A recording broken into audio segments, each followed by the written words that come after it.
Okay, my name is Andrea Hunter, and right now I'm going to demonstrate intake and orientation skills. For intake, I'm going to showcase me with the client and all of the paperwork that's involved as far as notices, privacy, client rights. I'm going to go over that with the client. That's a very important part of intake. And for orientation, I'm just going to showcase a couple of very important things about orientation, which are the core values of the program, the rules, the hours, and such. So I'm going to start with the intake, and thank you very much for coming back. Thanks for having me back. How are Does you? this mean I'm going to be in the program now? I think so. I think so. We just have some stuff to go over, make you really aware of everything that's going on. This first piece of paper is, and don't worry, we'll get all of these copied for you and you'll be able to take them home. Okay. This is confidentiality of alcohol and drug abuse patient records. So what this is saying is that law and regulations don't allow us to share information about your records unless there's certain circumstances. One is you would have to say in writing, yes, you can share my information. Two, the disclosure is required by a court order, which means the court says, look, we need this information on Ms. Martinez. Well, if we have a court order, we've got to tell them. Third, the disclosure is made to a medical personnel. So if you have a medical emergency, say you fall out in the middle of our office, and we need to tell them, look, we think she's on this, or we think she's on that, or whatever it may be, then we're going to have to do that because it's a case of your life. So that is this first one. The second one is our privacy notice.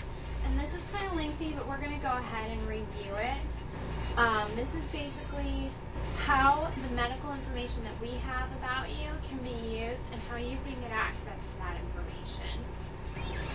Just a side note, this is kind of a lengthy privacy notice, so I'm not actually going to go over it with her just because we have a lack of time. So at this time, I would not go over it word for word, but I would make sure that she understood exactly what is in this. This right here is just saying that you have received this privacy notice and that you understand it. So you would just print your name up here and sign. The next thing that we're going to go over are your rights as a client. First of all, you have the right to notification. That means I have to tell you each year what your rights are, whether you know them or whether you don't. We want to make sure that you have that information every single year. And you have a copy of it in your hand. Right to services. We can't deny you any product or service that we have because of a bias, whether it be your race, your sex, your color, nothing. We can't discriminate against you. You have the right to services. You have the right to dignity. So that means you have the right to be called by your legal name, to be protected from abuse, and request help in applying for services and benefits. So you have the right to dignity and protection. We need to give that to you. Right to confidentiality.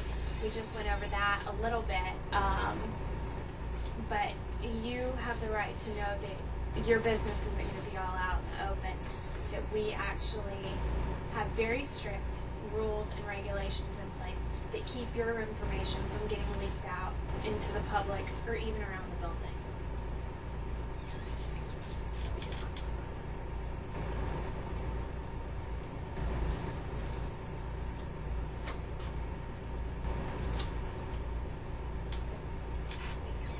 Okay, right to assistance by an advocate.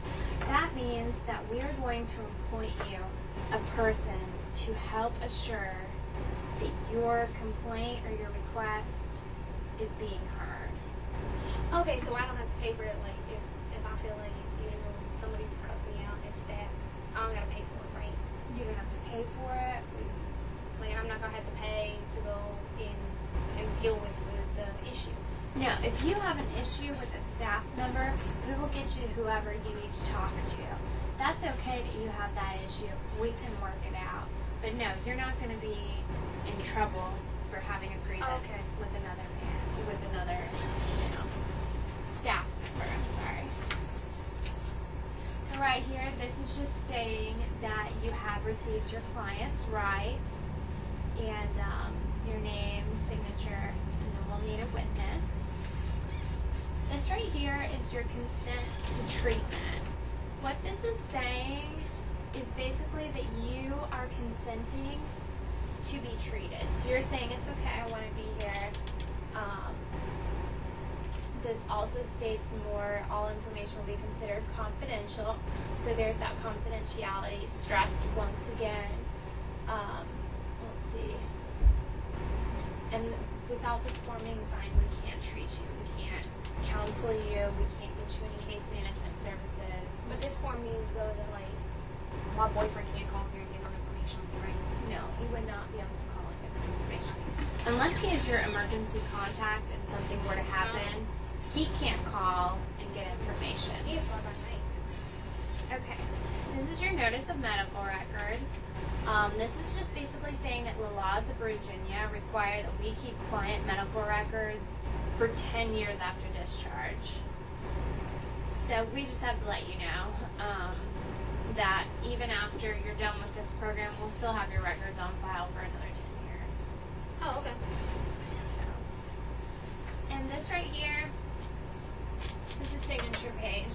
This is just saying that I've given you all of the proper forms, that you've been given copies of them, and that you understand them. Was there any other questions that you had about any of those? I don't think so. I mean, do I have to sign like a disclosure for my mom to be able to call up here and because my mom is my point of contact, and I don't want my boyfriend finding out because what I would do then is just make sure that your mom is your emergency contact. She's the one you put down that can be. And if you want your mom to be able to call and get information, then you need to write us something and sign it saying that yes, my mom can call and get information. That way we have it in writing that, hey, she said it's okay. Okay. Okay? Does that sound good? Yeah, because I'd be forgetting stuff sometimes. Like, if I get an appointment or something, my mom needs to be able to call and remind me. Yeah, well, that's all you need to do for that. Okay, so that was the intake portion. A big part of intake is dealing with all those forms and getting the client to sign them and making sure they understand them. As far as the orientation goes, I'm just going to point out some very important parts of orientation. The first of all are our values. So I'll start explaining to the client our values. Right here is our mission and vision statement. We have some core values that we have come up with as a team. The first one is wellness. We have an environment that strengthens and promotes health and recovery. We have empowerment, respect, integrity, service, and excellence. These are all very important to us. It's what we strive. We've created the program around, and we care a lot about those. First of all, I'm going to point out that our office is open Monday through Wednesday, 8 a.m. to 8 p.m., and Thursday and Friday from 8 a.m. to 5. Okay? And you'll get copies of all of this. Okay.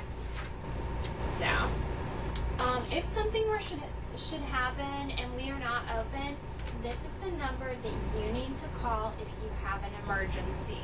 Obviously, if you have a huge emergency, you call 911. But if you have an emergency that can wait or something like that, you need to call this number. Okay. We have a policy on outstanding warrants.